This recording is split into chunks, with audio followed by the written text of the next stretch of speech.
Hmm.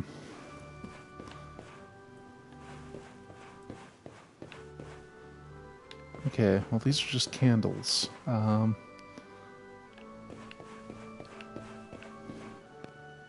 Oh.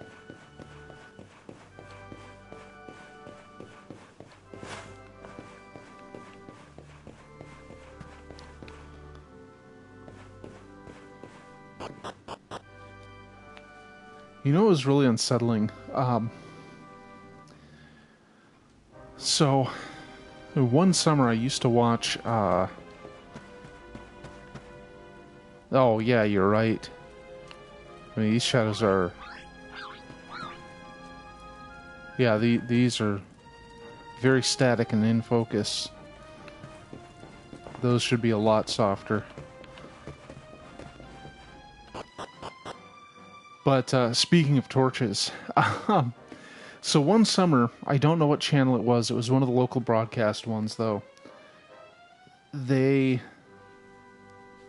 ran like an episode of the original Star Trek and then TNG way late at night.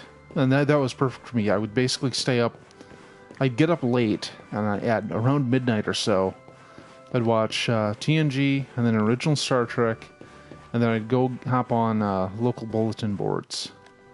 And that was just my routine. But the episodes of the original Star Trek ran longer than the normal 42 minutes we see now for most TV shows. So they'd speed them up slightly. But they weren't very good at it then. Like, they would speed up half of it instead of just making it slightly faster all around.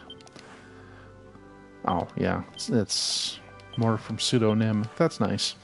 Anyway, so yeah, they'd speed it up to make it fit for time because they didn't want to edit the episode. I mean, this is just a local station and their midnight stuff. They don't really care. So they'd run it fast, and I remember I was watching one episode, and I really noticed what happened because the butterfly knives and malleable masks.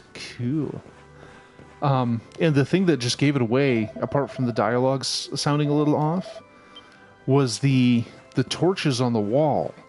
You know, you kind of expect fire to move a certain way, and this was just really weird to look at. Yeah. Talking about torches looking wrong. It's like, oh no, am I in a sped up episode of Star Trek?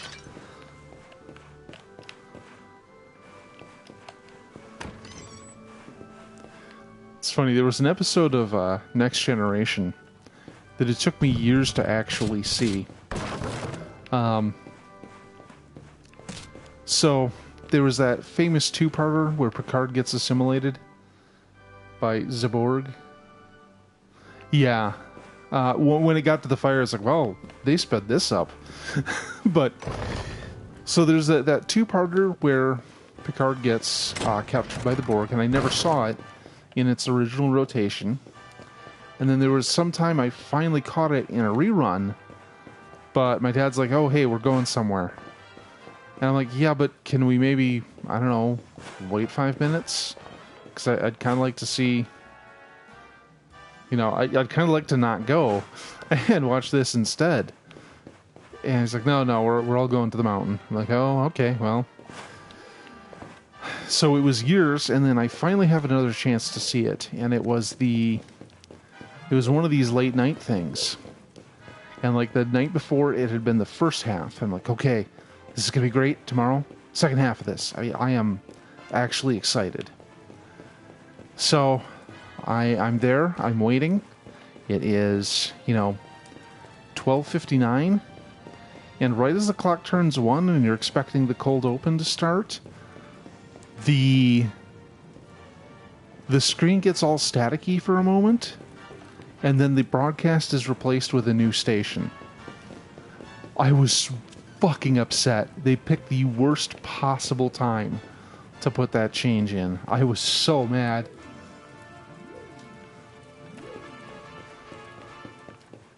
And it's like that's going to be one of those uphill both ways things that I'll be ranting about when I'm an obnoxious old man. I mean, more obnoxious and more old than I am now. You know, like, oh, you kids with all your streaming. Let me tell you what I had to do to watch Star Trek.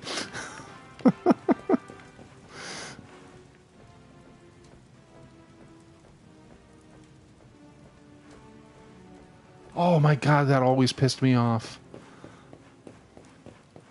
It's like I'm planning to watch something I enjoy, and then it's sport ball. Like, you sons of bitches. It really is. Especially because you'll get, like, some municipality shelling out... So I'm going to do something stupid today. You'll get a municipality shelling out like $1 billion for a sport ball stadium. And then...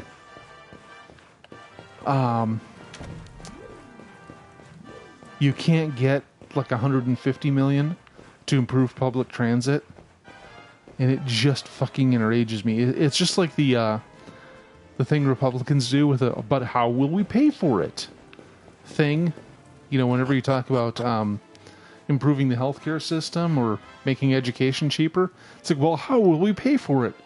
And then they'll shove billions on, you know, subsidies for their own stupid trade war. I was like, God damn it.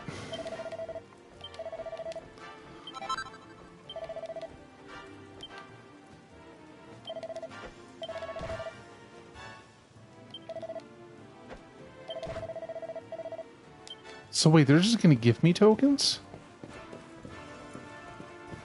Okay, so it looks like they really, really want me to play these casino games just to advance the plot. Hell yeah, I'll do them 100 tokens. God, I hate slot machines, just in principle.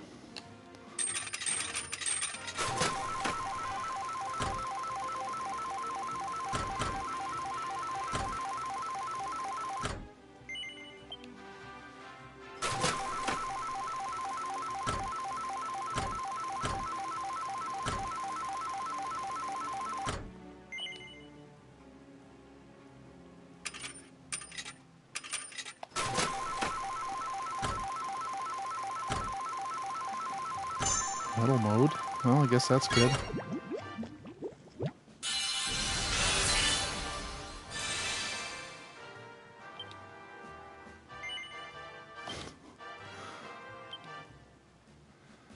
Okay, well, I guess we'll give it a shot, see if I get anything out of this.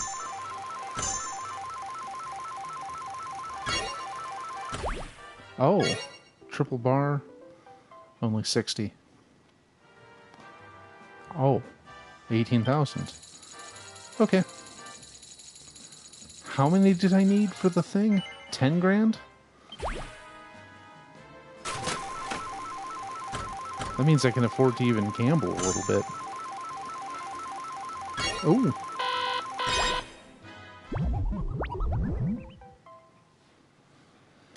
Oh, who the hell is texting me?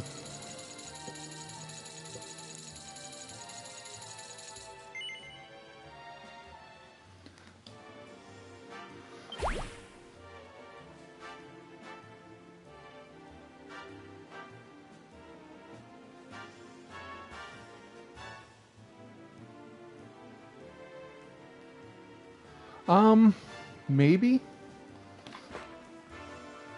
I mean, we've had gambling in games ever since the Nintendo, and nobody seemed to mind. Like, there were actual casino simulators. And in fact, Dragon Quest IV had a casino that was pretty easy to exploit, but so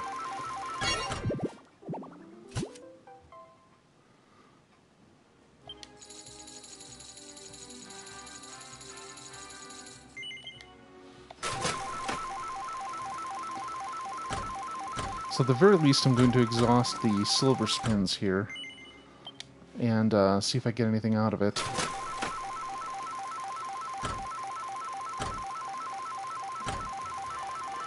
Now, if the ESRB had been smart and put games where you gamble real money on virtual items,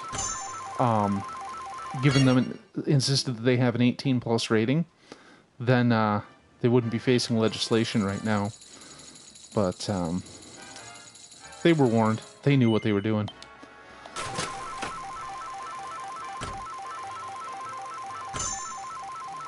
Oh, come on. Sevens.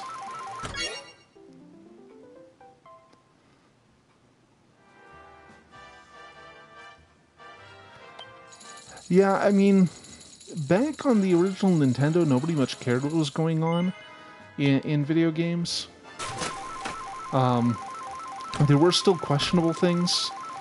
Like, I mean, at least it didn't come over here, but there were games that were essentially strip poker, but they didn't come over to the US because of Nintendo's strict controls. There were porn games on the Atari, which basically just meant you had flesh-colored blocks near each other, and that's supposed to be sexual somehow. I mean, thematically, they were horrible. Like, what was it? Custer's Revenge was the one that... Oh, free spins. I guess that's good.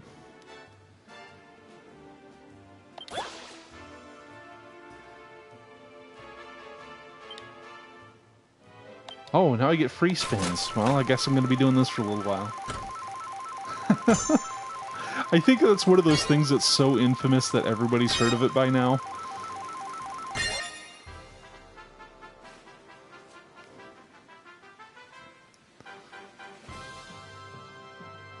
So 3 bars, it's 300 tokens. I don't even need that, really. Yeah, pretty much.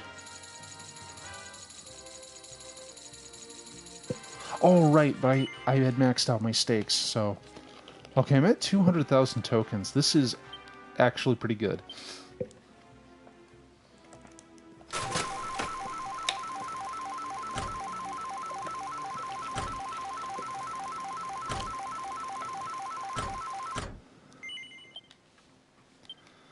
But, content in video games didn't really start to, turn anyone's head until we had Doom and Mortal Kombat come out kind of back to back. And then people started really raising their eyebrows at some of what we were seeing. Oh, and Night Trap. Jesus Christ. I mean, I don't think Night Trap's actually that objectionable or any good as a game. But, you know.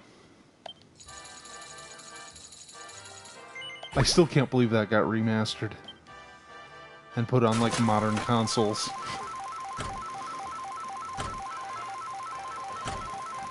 It's another fine day where decisions were made and I don't understand them.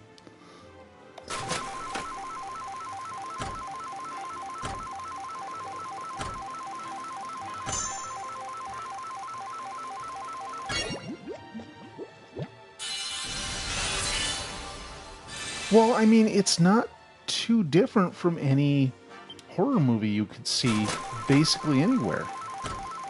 I mean, it's one of those things where, because it's interactive, they just ignore that your goal is to prevent bad things from happening to these people.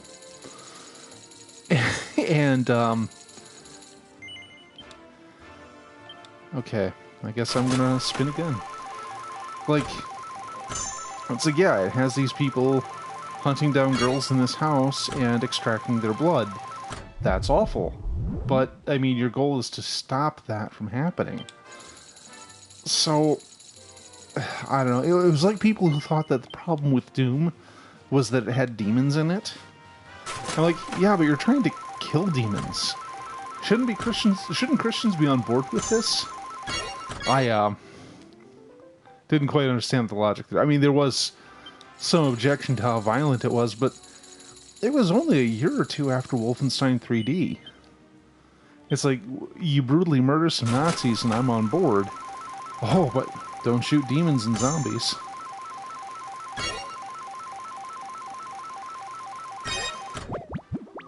Oh, I think I won something. Well, this is more tokens than I have any practical use for, and I still have 10 spins. At least the love potion isn't an issue. And it's probably where Jade is.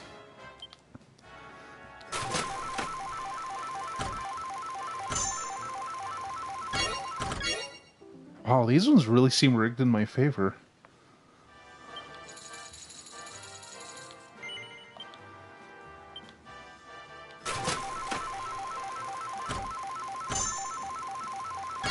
Oh, Lord.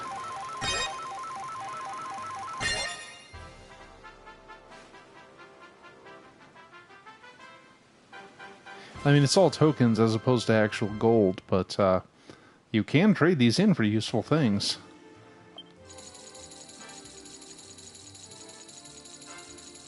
And these next 7 spins are still free, so it's not like I'm losing anything.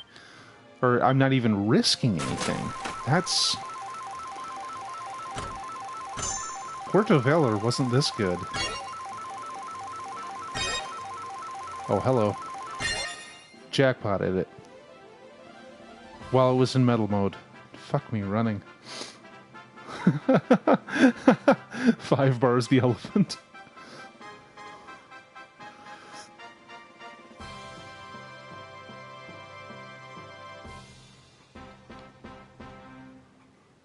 Maybe I'll just retire now. It's like, forget adventuring, I have all these casino tokens. I'm just gonna live in a world of rent, boys, and booze.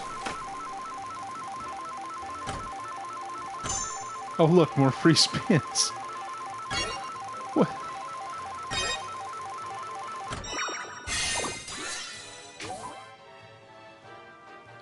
Oh my god.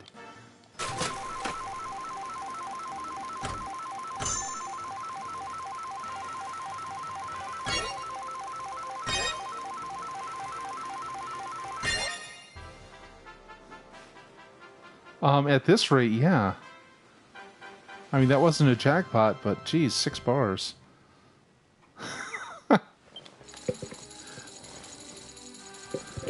This actually reminds me of a thing that happened in real life. We were on vacation once, and we went to an amusement park, and I don't actually know what it was called. It's, you know, it was in the vicinity of, I think, Great America, like in that same part of the country. But it definitely was not Great America. We went there a different year. So, you know, we go around the rides, and because it's a smaller park, if you enjoyed a particular ride, for example, there usually wasn't a line or anyone even waiting to get on board. So there were a couple times that day where my dad and I would hop on a roller coaster, and they'd just send us around a second time if we waved at them on the way through. So it was pretty cool, but we'd like stopped for lunch, and I had some quarters in my pocket, and there was an arcade there. So of course I'm going to go to the arcade. And they had a Pinbot machine, which I had heard of only because it had... There was a Nintendo cart based on Pinbot. And I'm like, okay, well, I'm kind of familiar with this one. Let's play it. And I went over to play this board. And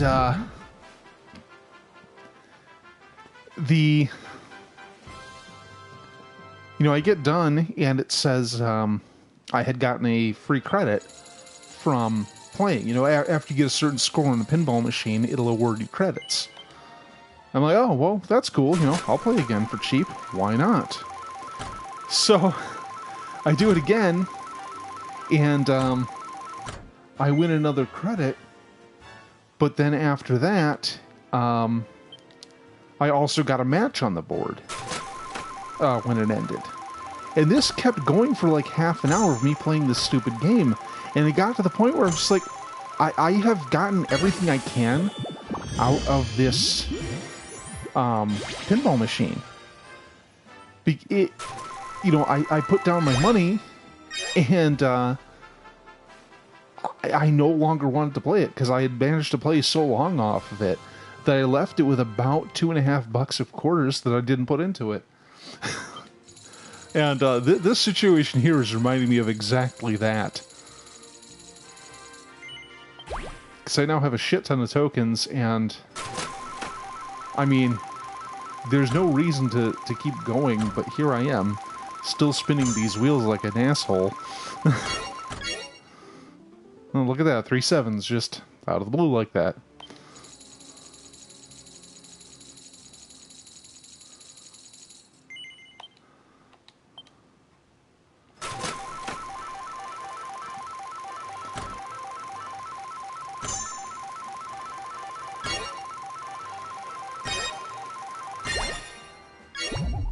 You know, what's really going to suck is there's going to be some kind of catch. I'm going to have all these tokens like, okay, well, we're going to take those tokens out of your hide in hit points. Or something ridiculous like that. I don't know what happens next.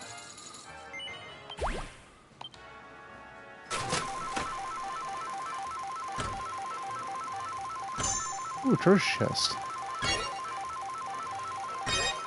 Oh. Are we going to see it?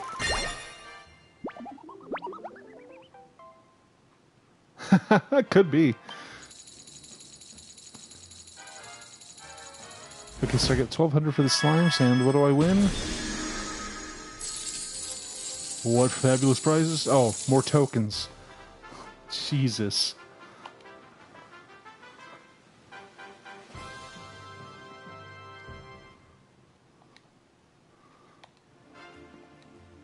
So I think I want to go visit Porto Valor and pick up whatever they've got there.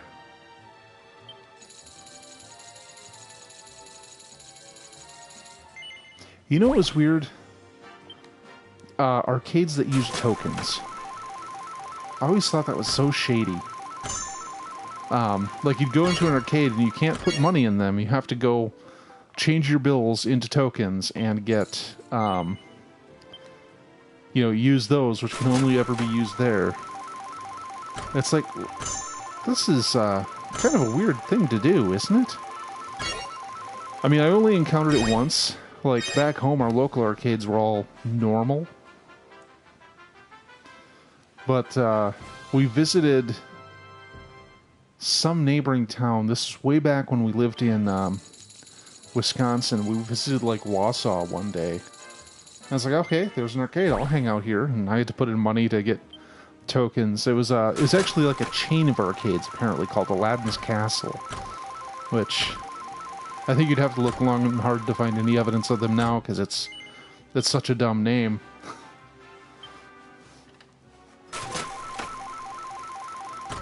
I kind of miss the arcade experience. Like, one of these days, I want to take a day trip over to Chicago and visit. Is it Galloping Ghost? Is that the name of the place?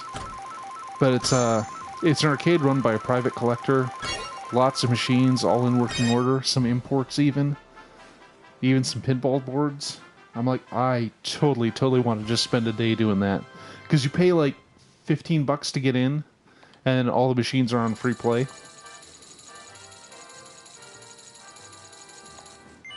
Like, I want to get my friend Rocco down there, because he's also big into that.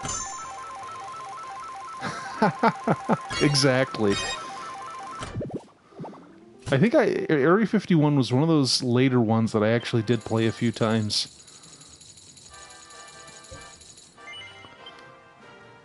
Because that was pretty much the straight-up gallery shooter, right? Oh, wow.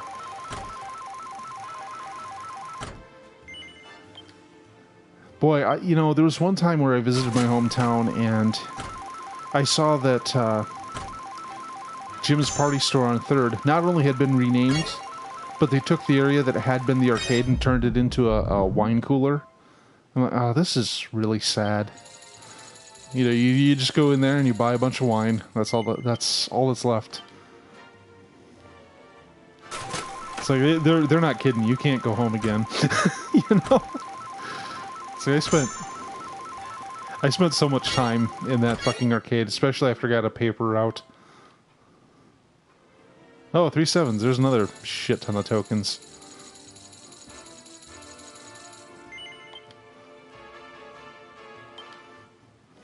Like, the first time I visited after moving down here was in 2007, Christmas of that year. We were driving along Wright Street, and on the passenger side of the car, I look out at what had been an empty field only a couple years before, and it's now a giant housing unit for the university. I'm like, when the hell did they put that there? He's like, oh yeah, that's been in since you were gone. I'm like, Jesus Christ. Oh, here we go. Here's another jackpot. Yep. What even is this? God.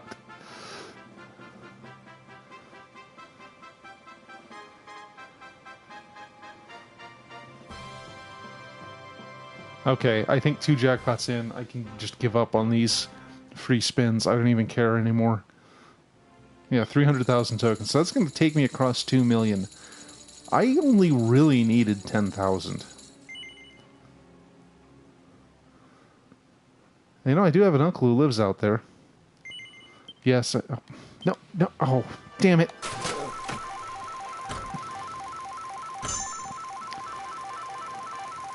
But I do have an uncle who lives out in Vegas. He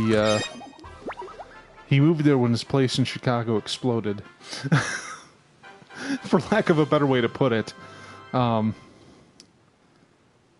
I'll spend the last 3 spins. This is going to be some awesome content. Yeah, so... It was kind of like a tornado went off, like, right next to his apartment. It's actually what's called a microburst. Like, literally one... You know, he leaves and he comes back, his apartment is just in ruins. He lost a lot of his collection there. I mean, obviously there's a lot of damage. His horrible cat survived, which is nice, but yeah, it was just a total loss, broadly speaking.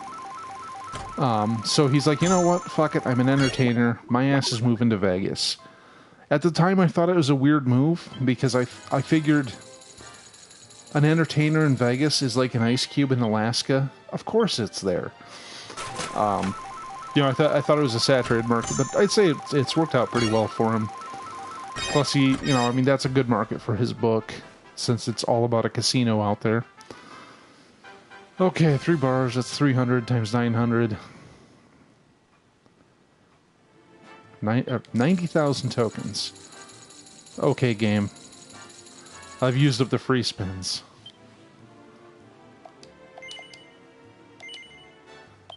Yeah, I don't even want to try this. The silver spins aren't even counting down. Okay, so that was wild. I want to make sure I remember what slot machine this is. Just in case I have some use for them ever again. But let's go visit the treasure table and see what they're offering here.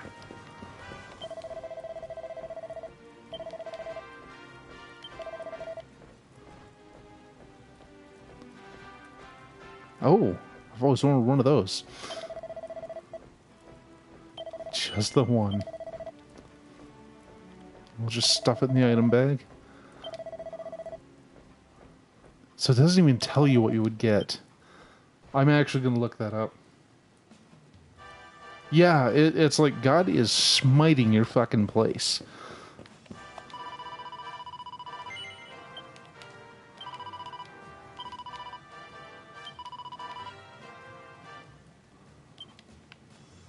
Oh, roulette tables. Oh, am I going to get the opportunity to gamble again? Jeez, that's just a pile of frickin' gold.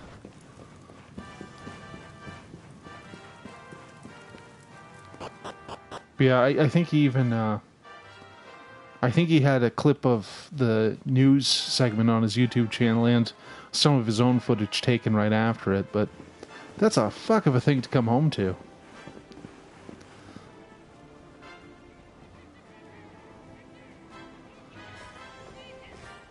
Oh, wow. It's like actual roulette, not some weird gimped out fantasy roulette. We don't get many of your kind here. Well, don't worry. We'll look after you if you'll just follow me. Why does this freaky vampire Batwoman have a southern accent?